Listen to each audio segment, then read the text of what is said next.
Magandang araw sa inyong lahat guys.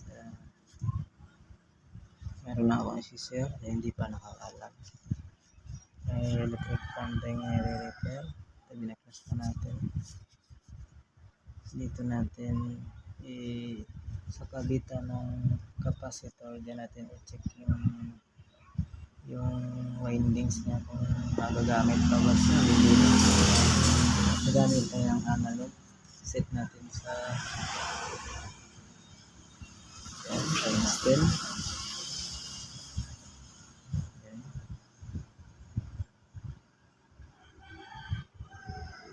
Yan. Tingnan natin. Yan, pumalo. Ito ang kabitan ng capacitor guys. Yan, okay pa yan. Ibig sabihin, ulit, pag pumalo. Yan, okay pa ang windings.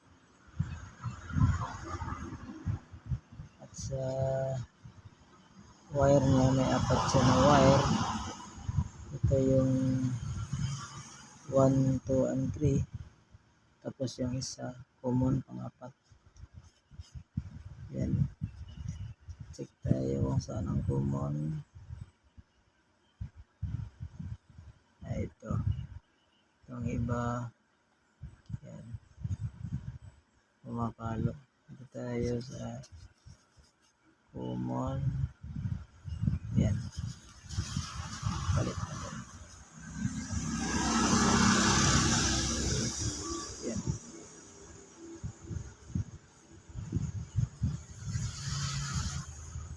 Yan.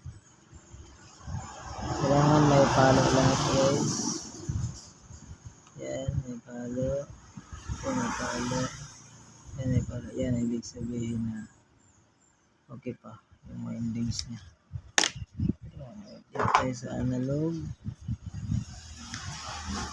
Dito natin tapat yung test probe sa kabitan ng capacitor. Yan, mabalo 0.8. Pwede pa.